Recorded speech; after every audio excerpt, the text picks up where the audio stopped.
Hello friends, नमस्कार दोस्तों। इस समय सुबह सुबह का टाइम है, मतलब इतनी सुबह भी नहीं है। थोड़ा मैं आज लेट उठा था, तो वही अगेन हर बार की तरह, हर रोज़ की तरह अपनी बालकनी में बैठा हूँ। तो सुबह सुबह लगा कि कुछ बात करते हैं, और गर्म पानी पी रहा हूँ, नींबू निचोड़ के, इसमें नींबू के साथ lemon water, hot lemon water.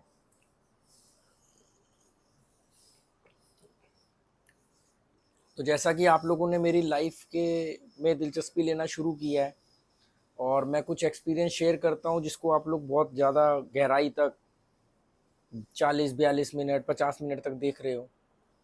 तो उसमें मैंने जो भी शेयर किया, उसमें से वो बहुत शॉर्ट में है, मतलब ऐसी जो दिमाग में आया वो बोल दिया। पर अगर हम उसमें बारीकी में जाए तो बहुत सारे पॉइंट्स होंगे उसमें। मतलब एक एक पॉइंट पर मैं काफ़ी टाइम बोल सकता हूँ। तो आप लोग बारीकियों में मत जाओ, ऐसा हुआ तो वो क्यों नहीं हुआ, वो क्यों नहीं हुआ, क्योंकि वो जब अगर आप मेरे आमने सामने होंगे तो आप बहुत सारे सवाल कर सकते हो। क्योंकि ये वन वे कम्युनिकेशन है ना। आप कमेंट लिखोगे वो कैसे हुआ, तो मैं उसको कैसे एक्सप्लेन करूँ? कमेंट में तो इतना लंबा डिटेल में लिख नहीं सकता, ठीक है। और ये भी पॉसिबल नहीं कि हर सवाल पे वीडियो बना दूँ। तो कुछ चीज़ें, इसीलिए बोलता हूँ जीवन में कुछ और बनो ना बनो, अक्लमंद जरूर बनो। कुछ चीज़ें आप खुद ही तालमेल बिठा लोगे। जैसे एक आदमी ने बोला, अरे यार 2008 के आसपास तो ब्याज दर ज़्यादा थी, आप बोल रहे हो कि मेरे को 7% में लोन रेट ऑफ इंटरेस्ट मिला। उस आदमी को मालूम नहीं वो गोबर खाता है या रोटी खाता है। आप खुद सोचो। मैं बात कर रहा हूँ 2004 की, 2024 में 20 साल पुरानी बात कर रहा हूँ। क्या 20 साल पहले मुझे एग्जैक्टली याद होगा कि कितना रेट ऑफ इंटरेस्ट था? पर अंदाजा था। तो मैंने बताया कि भी 6.75-7% के आसपास हो सकता है, 7.5 हो, 7.15 हो, इस तरीके से रेट ऑफ इंटरेस्ट होते हैं। 2004 के आसपास आवाज लगा लगा के होम लोन दे रहे थे, इतना बुरा हाल था। मतलब कोई लोन लेने वाला नहीं था, इतने सारे डेवलपर्स ने बिल्डिंगें बना रखी थी, बैंक से टाइप थे। फिर उसने उसी स्टोरी में, उसी जो मैंने शेयर करी, उसमें ये नहीं देखा कि मैंने बोला मैंने 2004 में फ्लैट खरीदा, तो होम लोन तो तभी लिया होगा ना 2004 में, और फैक्ट्री लगाई मैंने 2008 में, तो 4 साल में रेट ऑफ इंटरेस्ट इंक्रीज हुआ।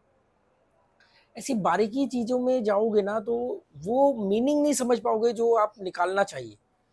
देखो, मैंने तो अपनी स्टोरी एक्सपीरियंस शेयर कर दिया, जिसमें जितनी बुद्धि है वो उतना निकालेगा। टुच्चा नकारात्मक आदमी उसकी कमियां ढूंढता रहेगा, ये बोला तो फिर वो कैसे हुआ, वो कैसे हुआ।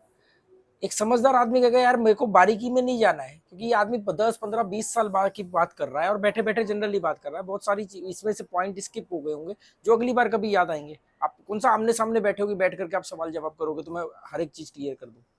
वो आदमी कहेगा यार इसने जो बताया है, और जो इसकी बॉडी लैंग्वेज है, क्या वो रियल है कि नहीं है।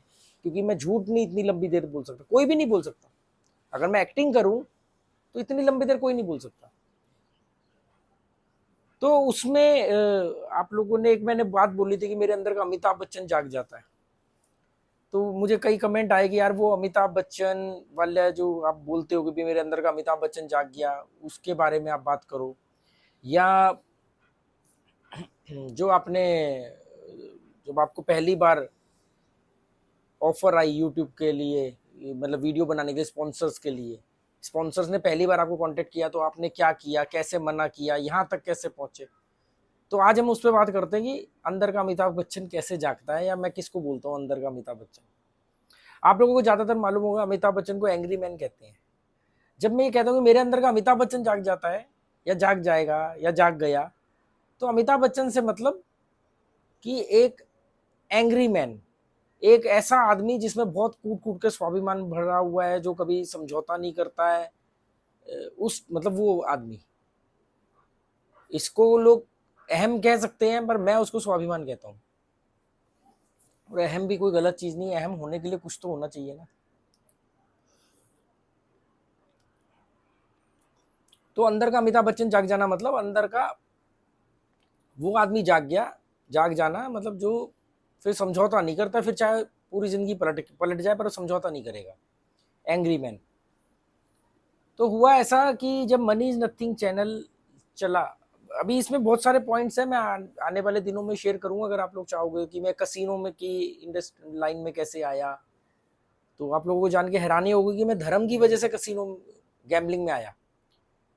मैं धर्म की वजह से गैम्बलिंग में आया। अगर आप लोग चाहते हो कि मैं इस पर भी डिटेल में बात करूं तो आप लोग कमेंट कर देना, और वीडियो के लास्ट में लिख देना कि यहाँ इस मिनट तक पहुंचा हूँ। तो दिलचस्पी रहती है, अच्छा भी लगता है कि हाँ यार लोग यहाँ तक सुन रहे हैं, तो मतलब चलो इनको और बताते हैं। नहीं तो मेरी अपनी लाइफ को की डिटेल बताने में दिलचस्पी बहुत कम रहती है। मतलब पूछता है तो मैं कभी मना नहीं करता। तो जब मनी नथिंग चैनल चलने लगा तो हम पैसा की बहुत सख्त जरूरत थी, तो हर वो काम कर रहे थे जिससे रेवेन्यू बढ़े यूट्यूब पे। तो लगता था कि बहुत बड़े लेवल पर जाकर के, मतलब आप जब यूट्यूब पे बहुत बड़े लेवल पर पहुंचोगे तब जाकर के कोई स्पॉन्सरशिप के लिए आपको कांटेक्ट करेगा।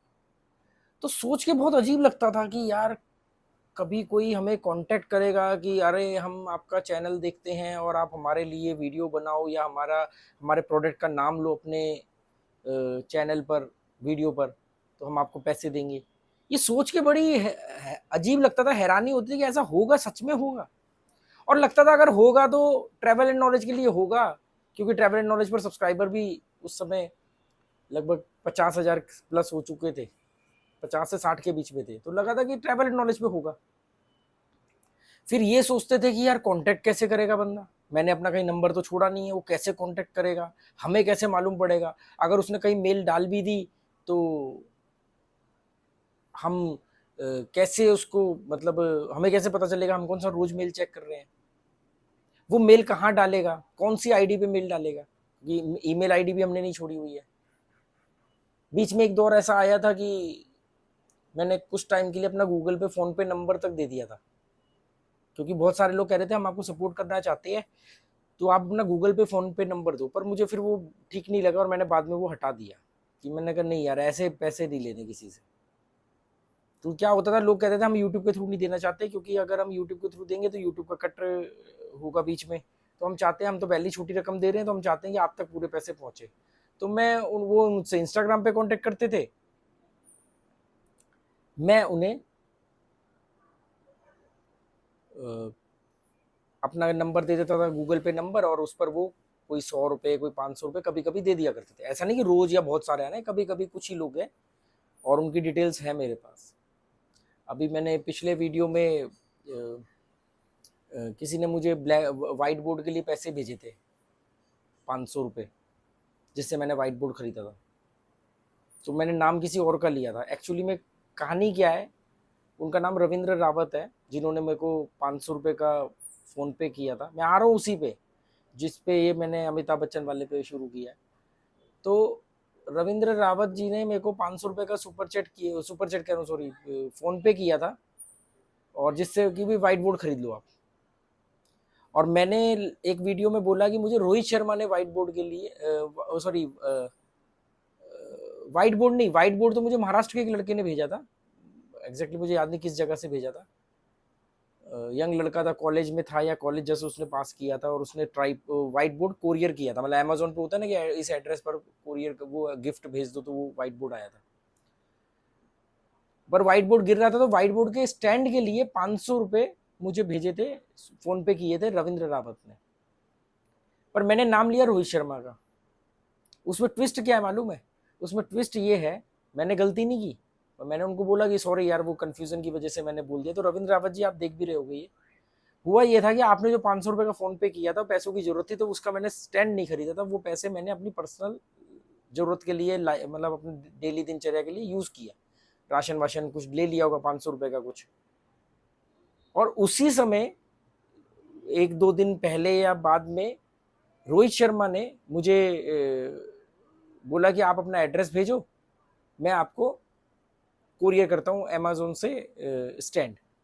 तो कहानी ये थी कि पैसे आपने स्टैंड के लिए भेजे थे, और उसी टाइम पे स्टैंड के लिए रोहित शर्मा ने अमेजोन से स्टैंड हमें कोरियर कर दिया था, मतलब एड्रेस पे, क्योंकि उससे पहले वो एक चीज़ और भेज चुके थे, ट्राईपॉड। ट्राईपॉड वो भेज चुके थे, तो उनके पास ऑलरेडी मेरा एड्रेस था। तो आपके जो 500 रुपये थे उसको, उससे हमने समझ लो कुछ ना कुछ रोटी पानी का इंतजाम किया। तो ये मत समझना कि आपके 500 रुपये की वैल्यू ज़्यादा थी, क्योंकि रोटी पेट में होगी तभी तो कुछ बोलूंगा, बच्चों को पढ़ाऊंगा, बोर्ड पे लिखूंगा। तो आपके 500 रुपये से पेट में रोटी आई थी, और जो कि आए ट्राईपोर्ड के लिए, वो उसके वाइट बोर्ड के स्टैंड के लिए थे, और वो स्टैंड हमें अमेजोन से कुरियर करवा दिया था रोहित शर्मा ने।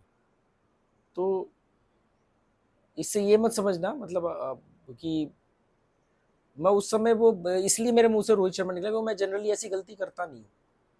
और आपका आज भी वो डिटेल है मेरे पास, मैं फोन पे जब आप मैं वो आता है सारा।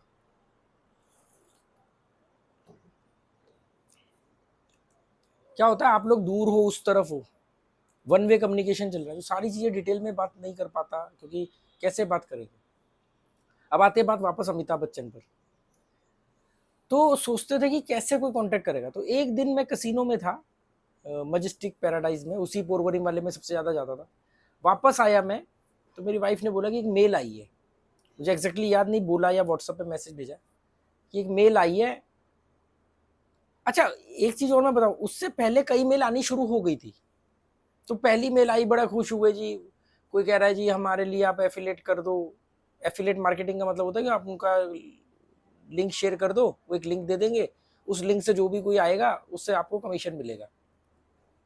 शायद एक एक दो शेयर मार्केट के वो ब्रोकर वाले थे, मेनली कसिनो वाले थे और मनी नथिंग पर आ रहे थे। तो कोई दे रहा है 5,000 रुपये।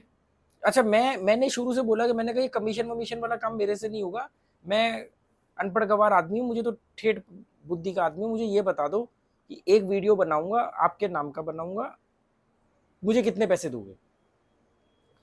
तो जब थोड़ी बहुत रिसर्च करी तो मैंने कहा यार, अगर मैंने इनका एक वीडियो बनाया पैसे लेकर के और वो वीडियो हमेशा पड़ा रहा मेरे चैनल पर और कल को वो 1 साल बाद वायरल हो गया, ये तो लाखों कमा लेंगे, मेरे को तो ये वन टाइम पैसा देंगे। तो फिर मालूम पड़ा कि ड्यूरेशन भी डिसाइड करनी होती, तो फिर मैंने ड्यूरेशन डिसाइड करी कि आप मुझे इतने पैसे दोगे तो मैं आपके लिए एक वीडियो बनाऊंगा, और वो वीडियो 1 महीना या 2 महीना या 3 महीने तक मैं अपने चैनल पर रखूंगा, 3 महीने बाद अगर आपको उसको और बढ़ाना होगा तो फिर और पैसे दे दूंगा। ऐसा मैंने एक प्लान बनाया। उसमें एक और चीज थी कि मुझे वहां से मालूम पड़ा कि उन्होंने मुझसे, जब मेल आती थी ऐसी आनी, मेल शुरू हो गई थी 1 2 4, पहली मेल आई थी ना, तो मतलब चेहरे से हंसी जा नहीं रही थी कि आप फाइनली उस मुकाम पे पहुंचे, कोई आपको ये कह रहा है कि यार मेरे लिए वीडियो बनाओ, मेरे प्रोडक्ट का नाम लो या हमारा लिंक शेयर करो तो हम आपको पैसा देंगे। तो लगा कि शुभ, इससे पहले ये लग रहा था कि कैसे कांटेक्ट करेगा, पहले तो करेगा कि नहीं करेगा, करेगा तो कैसे करेगा, हमें कैसे पता चलेगा। जबकि मैं कई यूट्यूबर्स के वो देख चुका था, वो कह रहे थे यार टेंशन मत लो, आप अपना काम करते रहो, जब ये लोग ढूंढने पे आएंगे तो आपको कैसे भी ढूंढ लेंगे। और वाकई में कोई इंस्टाग्राम के थ्रू ढूंढ रहा है, कोई व्हाट्सअप नंबर निकाल के आ गया पता नहीं कहाँ से, ऐसे करते करते वो पहुंच जाते थे। तो मेल आनी शुरू हुई, पहली 1 2 मेल में बड़ी एक्साइटमेंट थी, पर उसके बाद में फिर हम यूज टू हो गए कि भाई नहीं। मैंने किसी भी मेल को एक्सेप्ट नहीं किया, मतलब उनके ऑफर को एक्सेप्ट नहीं किया। क्यों? क्योंकि कोई कह रहा है कि मैक्सिमम तो अड़े हुए थे एफिलेट पे, मैं एफिलेट में के हक में नहीं था। फिर वहां से मालूम पड़ा कि अच्छा, वीडियो की 2 कैटेगरी होती है स्पॉन्सरशिप के वीडियो की, एक होता है डेडिकेटेड और एक होता है, यार क्या बोलते हैं यार, जो मैं भूल गया। डेडिकेटेड वीडियो का मतलब होता है जिसमें आप पूरा का पूरा वीडियो उस प्रोडक्ट के ऊपर बनाओ, इसको बोलते हैं डेडिकेटेड वीडियो। और एक होता है पार्शली वीडियो, उसको कुछ और बोलते हैं, मैं वो वर्ड भूल रहा हूँ, अगर आप लोगों को पता हो तो बता देना, मैं भूल गया हूँ वो वर्ड। उसका मतलब होता है इंट्रो, इंट्रो वीडियो, इंट्रा, जो भी वर्ड होता है, मतलब उसमें क्या होता है कि आप अपना वीडियो बना रहे हो, जिस टॉपिक पर आप बना रहे हो, बीच में आप थोड़ा सा उनके लिए बोलते हो। तो एक तो हो गया डेडिकेटेड वीडियो, की पूरा वीडियो डेडिकेट कर दिया आपने उस प्रोडक्ट को, और एक होता है कि आपने वीडियो बनाया, उसके बीच में आपने थोड़ा सा उसके बारे में बता दिया, जो जनरली आपने देखा होगा मैक्सिमम लोग करते हैं।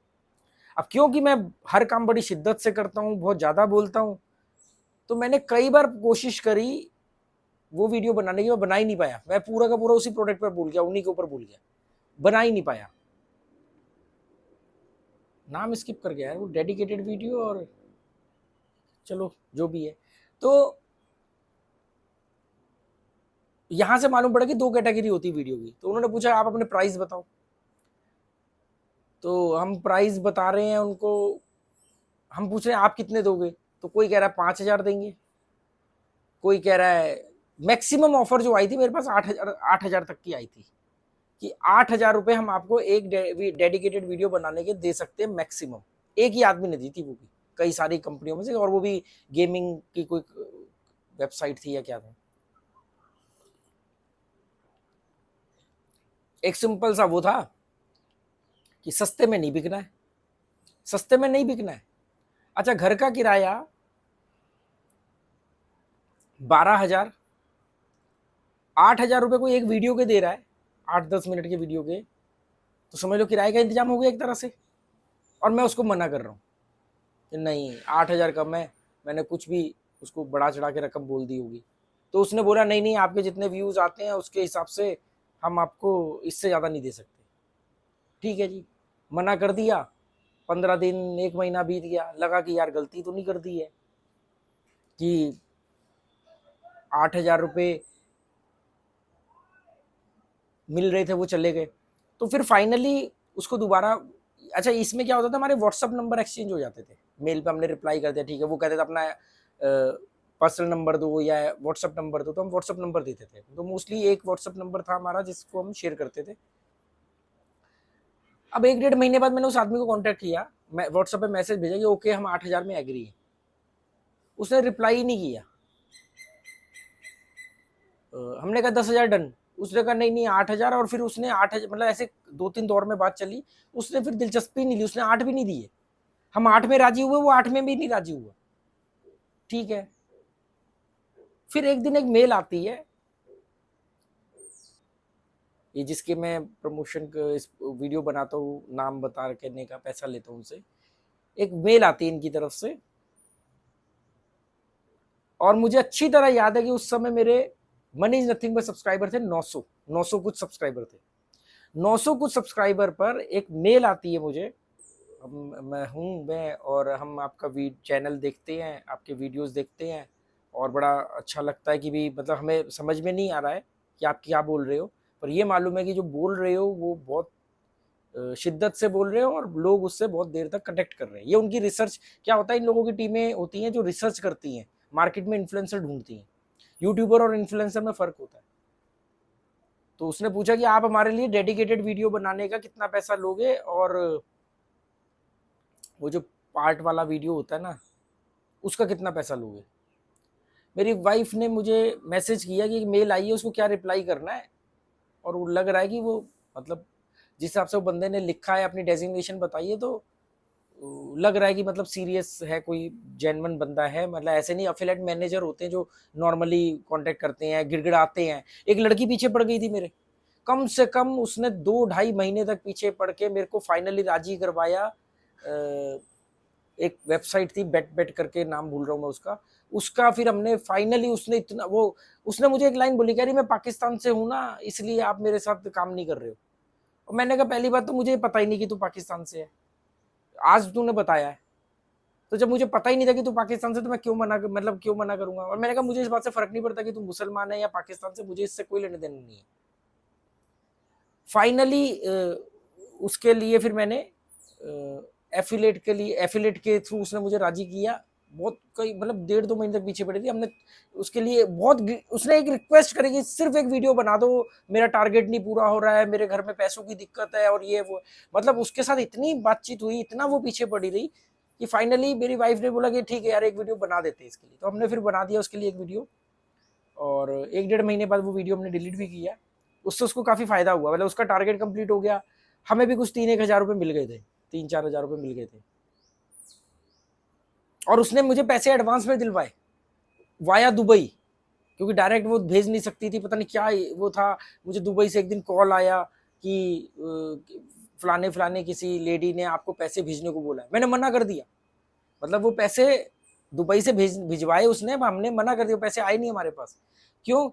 बड़ा लगने लगा कहीं कोई फ्रॉड तो नहीं हो रहा है, कहीं कोई इलीगल एक्टिविटी में ना फंस जाऊं, कहीं भारत सरकार ना नोटिस कर लेगी। पाकिस्तान से किसी ने कांटेक्ट किया, दुबई से मुझे फोन आ रहा है कि भाई आपने किसी को इतने पैसे जमा करने को बोला है, हम आपके अकाउंट डिटेल दो, हम ट्रांसफर करने वाले हैं। तो केस सारा जेन्युइन था, पर अंदर से लगा कि नहीं यार कहीं और ना तंगी में आटा गीला हो जाए और किसी मुसीबत में फंस जाऊं। तो हमने कहा नहीं। फिर फाइनली वही उसने एफिलेट के थ्रू हमें तो कुछ 3-4 हज़ार 5,000 जो भी बने होंगे वो उसने भेजे थे। उसके बाद वो दिलचस्पी खत्म हो गई, वो वीडियो बनाना हमने फिर एक ही वीडियो बनाया था उसके लिए। फिर उसने नौकरी भी छोड़ दी थी उस कंपनी से। उसने फिर बोला था कि मैं कोई और अच्छी कंपनी ज्वाइन करूंगी तो मैं आपको जरूर कांटेक्ट करूंगी, ये सब। तो back to the Amitabh Bachchan. तो वाइफ ने बोला वो एक मेल आई है, थोड़ी जेन्युइन लग रही है कि भाई किसी बंदे की जैसे भाषा शैली होती है मेल लिखने की, क्योंकि एफिलेट वाले तो गिड़गिड़ाते हैं जो मैनेजर होते हैं, वो आपकी बहुत ज़्यादा तारीफें करेंगे, गिड़गिड़ाएंगे। तो मैंने कहा ठीक है, डेडिकेटेड वीडियो का लिखो $500, और वो जो पार्शली वीडियो होता है उसका लिखो $300। मेरी वाइफ ने पूछा सच में लिख दूं इतना? मैंने कहा लिख दो। $500 का मतलब होता 40-42 हज़ार। मैंने कहा हाँ, $500 डेडिकेटेड और $300 इसका। हमने डाल दिया मेल, ऐसे ही हम बाकियों को भी यही डालते थे, तो कोई रिप्लाई नहीं आता था। कोई बोलता था बहुत ज़्यादा मांग रहे हो, ऐसा ही नहीं, वैसा नहीं, ये नहीं। पर मैं एक फिक्स था हमारा। इवन इतनी मेल आने लग गई थी कि मैंने वाइफ को बोला कि 3-4 ना आंसर तैयार कर लो, कि भाई अगर कोई ये पूछे रेट तो ये दे देना है, ये पूछो तो ये कर देना, ये पूछो तो ये कर देना। उसके बाद अगर कोई सारी बात के लिए एग्री हो जाए तब मुझसे पूछना, क्योंकि मैं हमेशा बोलता हूँ ना मेरा वक्त बहुत कीमती है। तो जब मेल आने लगी तो हो गया कि भी क्लियर, सबसे पहले भाई आपको हम डेडिकेटेड वीडियो कि कितने पैसे आप दोगे, तो वो हमसे पूछते थे, फिर हम ये रेट भेज दिया, वो कर दिया। इस वाले केस में मेरी वाइफ ने मुझसे पूछा कि ये थोड़ा लग रहा है तो इसको कितना भेजना चाहिए। मैंने कहा नहीं, इसको भी सेम $500 डेडिकेटेड और $300 वो जो पार्शली वीडियो के बीच में हम बात करेंगे उसका बनाएंगे।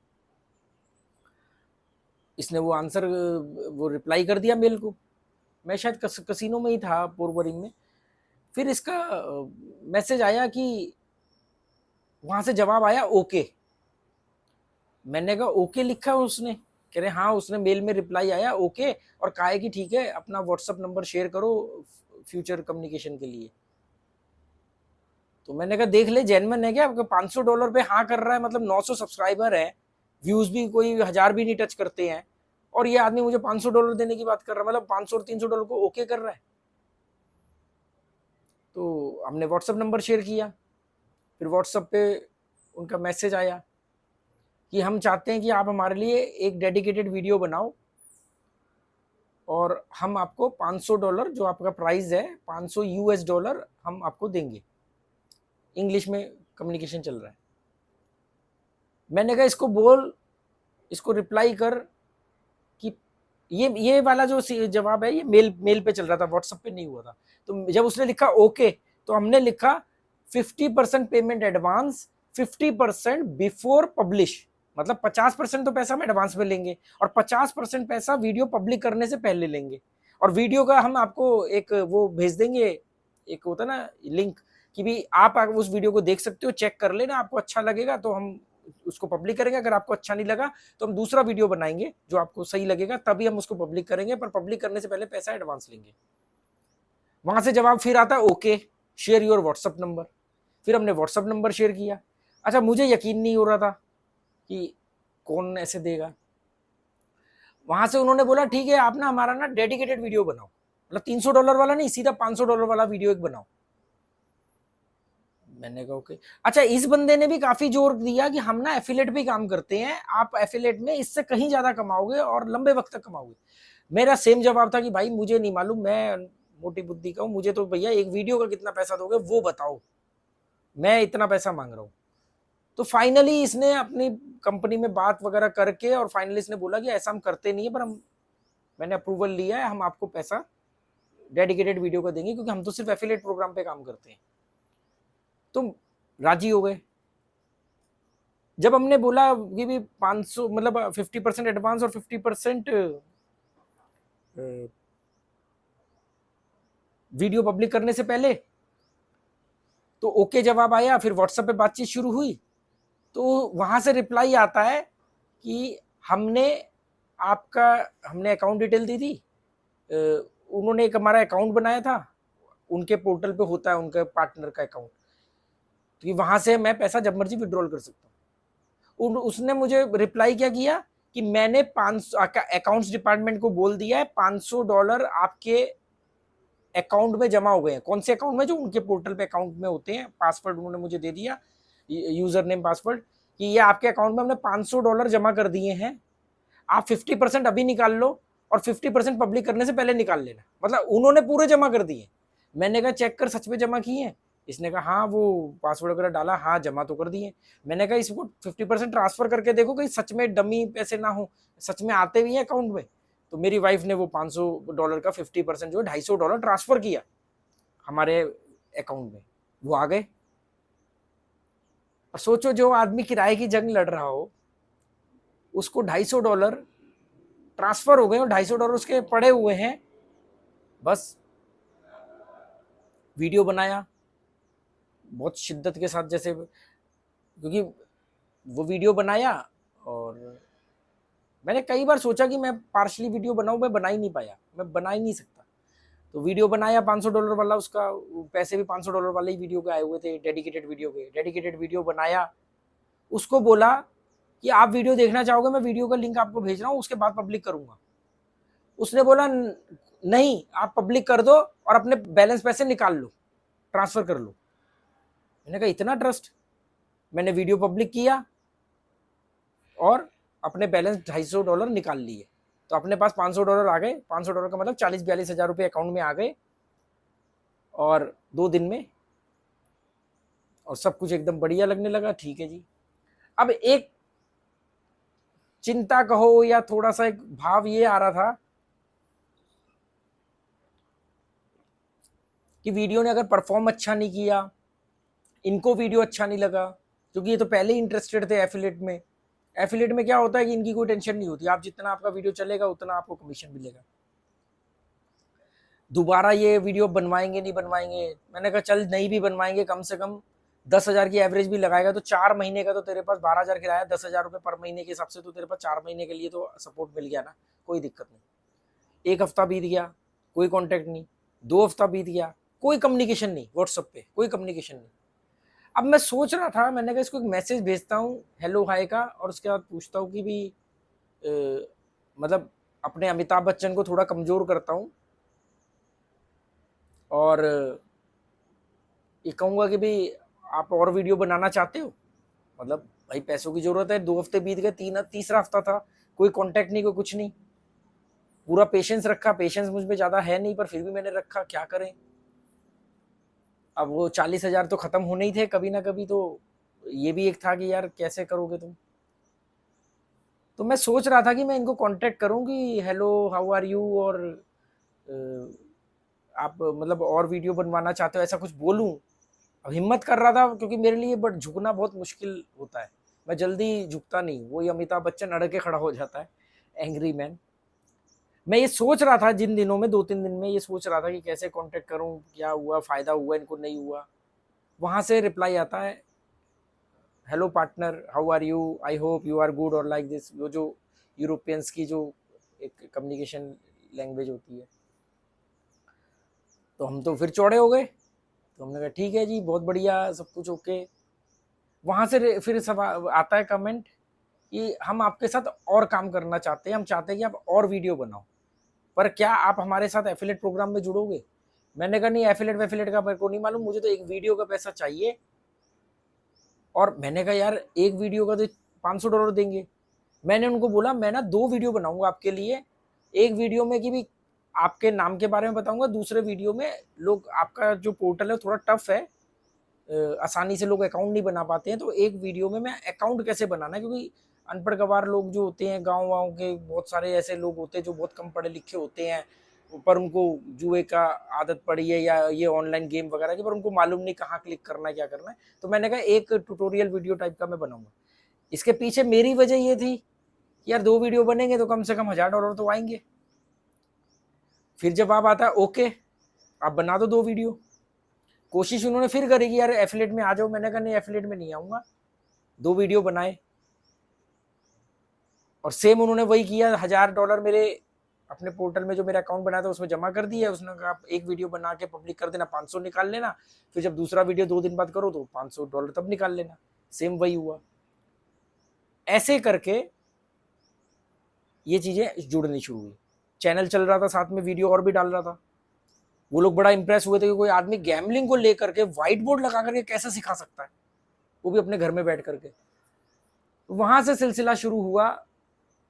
अब जब इस प्लेटफॉर्म के वीडियो आने लगे तो वो जो बाकी के जो थे जिनको मैंने धुतकारा था, जिन्होंने मुझे धुतकारा था, वो सब वापस आ गए। हम पैसा देते हैं आपको, हम पैसा देते हैं, इससे ज़्यादा देते हैं, इससे ज़्यादा परसेंटेज दे देंगे, एफिलेट में जुड़ जाओ, ये कर लो वो कर लो। पर बॉस, मैंने आज तक अपने से ज़्यादा ईमानदार वफादार आदमी नहीं देखा, क्योंकि इन्होंने मुझे 900 सब्सक्राइबर पर, जब 1000 व्यूज भी नहीं होते थे और 900 सब्सक्राइबर थे मनी इज नथिंग पर, तब इन्होंने मुझे कांटेक्ट किया था।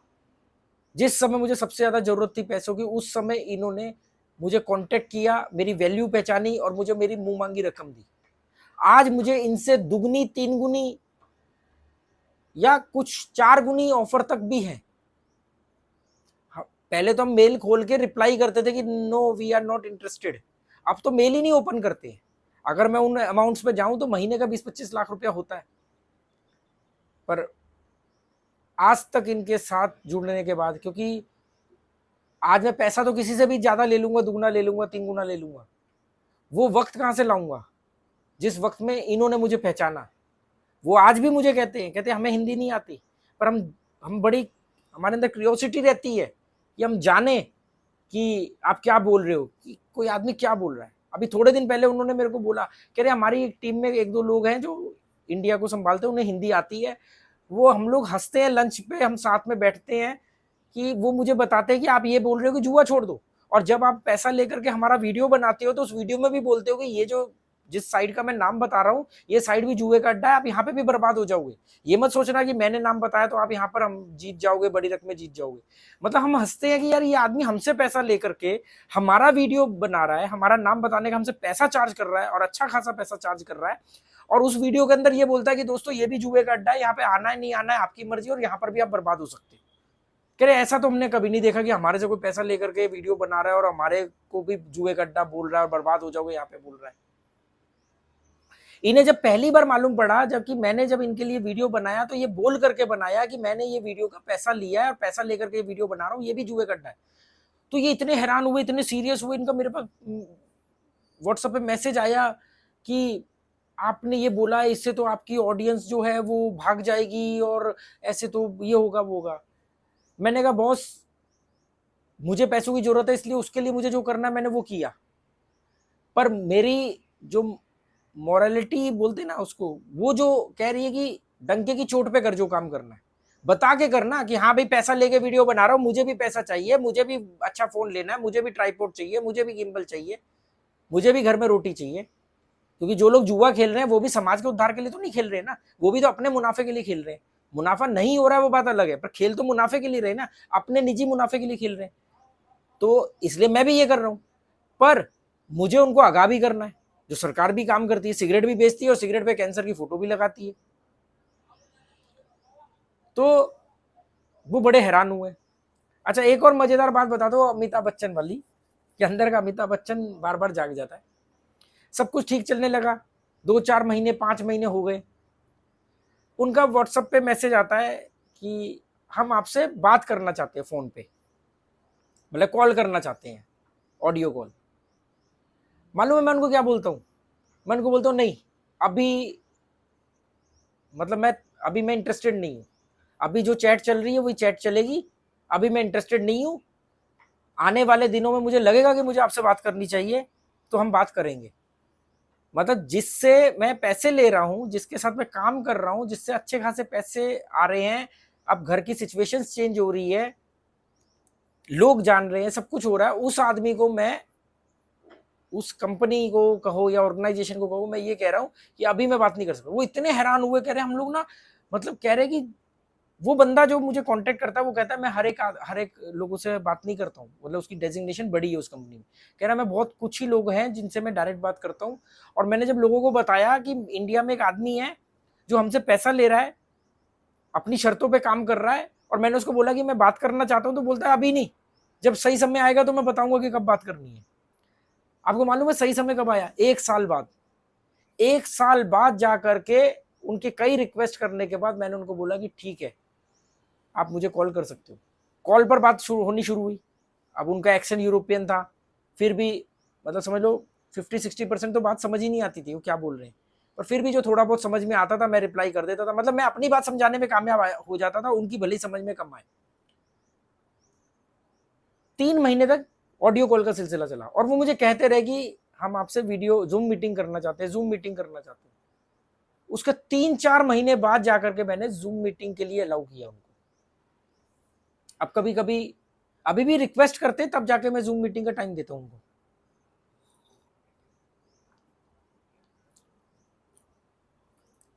पर इस बीच में क्या है कि इंडिविजुअल आदमी वो लोग बहुत अच्छे हैं। मुझे लगता था कि सिर्फ प्रोफेशनल रिलेशनशिप ही रहेगा, पर पर्सनली भी हमारी बातचीत हो जाती है। जैसे उनको पूछते हैं, अरे थाईलैंड में हो, कहाँ हो, वेदर कैसा है, क्या कर रहे हो, कभी पर्सनली बात भी हो जाती है। मुझे लगता था सिर्फ प्रोफेशनली रहेगा, पर है वो भी मटेरियलिस्टिक ही, क्योंकि अल्टीमेटली हमारे मिलने का कारण तो वैसा ही था ना, भौतिकवाद ही था।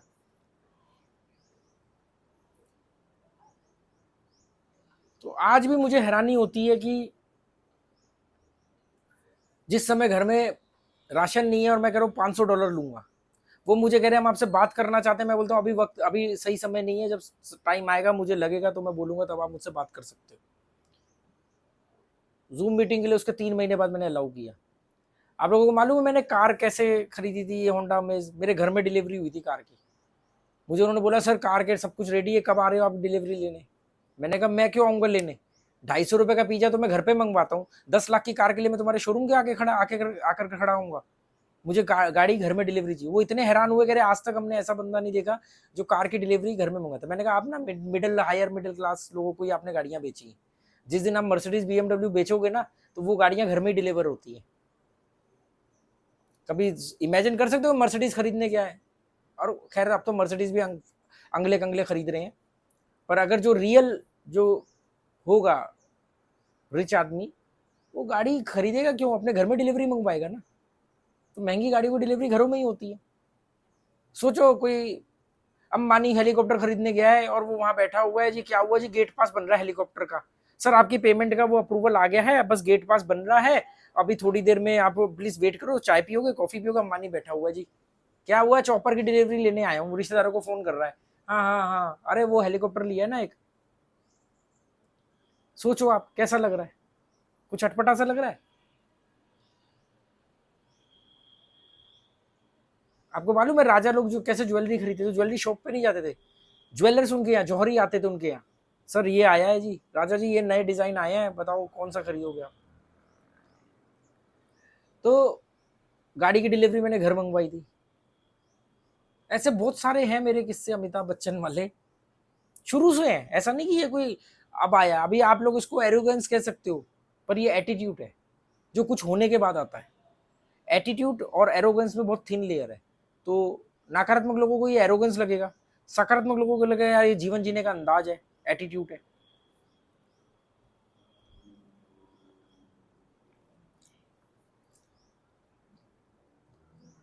और अगर एरोगेंस भी है तो एरोगेंस किसी चीज पर ही तो आएगा, कुछ तो होगा तभी तो एरोगेंस करो आएगा आपके अंदर।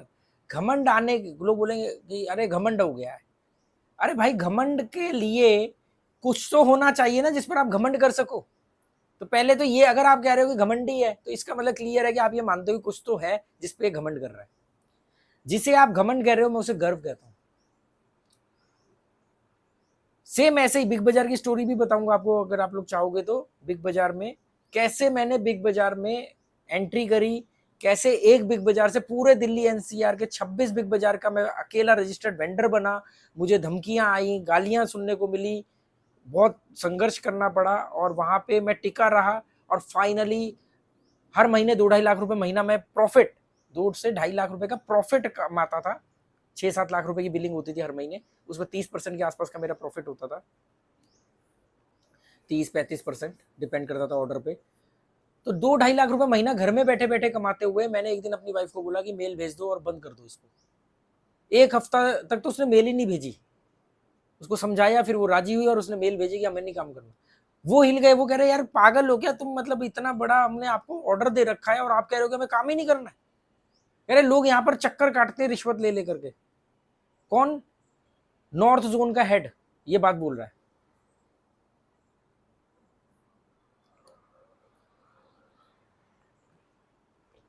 तो आप लोग चाहोगे तो उसका किस्सा भी मैं बताऊंगा। बहुत लोगों ने कमेंट भी किया था, हमें आपका चाय कॉफ़ी में कैसे एंट्री हुई, चाय कॉफ़ी के बिज़नेस में, प्रीमिक्स के बिज़नेस में, और कैसे आप वो चाय कॉफ़ी प्रीमिक्स के बिज़नेस में इतना आगे तक पहुँचे। कुछ ने ये भी पूछा कि उसके बाद जब इतना सब कुछ सही चल रहा था तो फिर एकदम क्राइसिस में कैसे आ गए।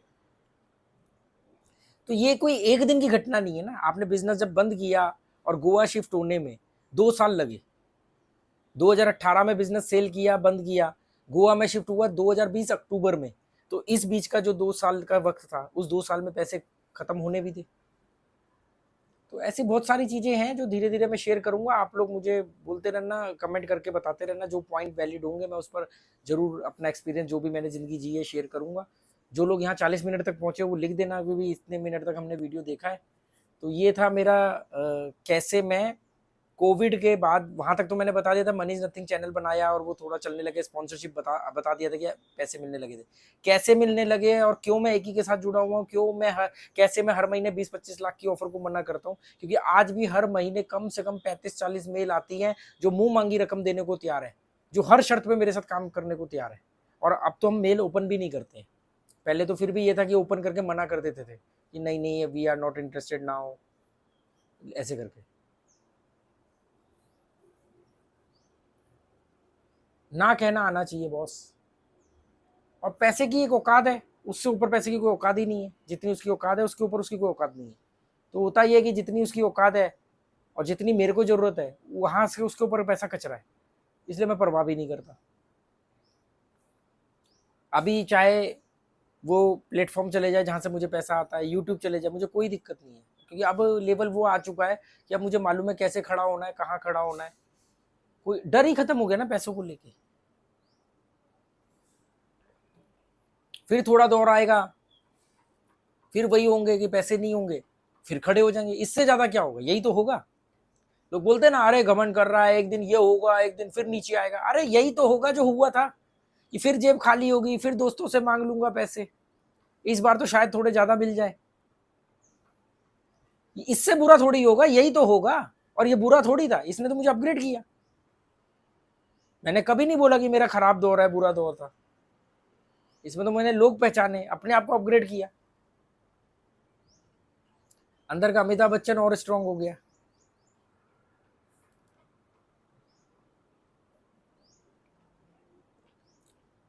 ठीक है, okay, goodbye, thank you.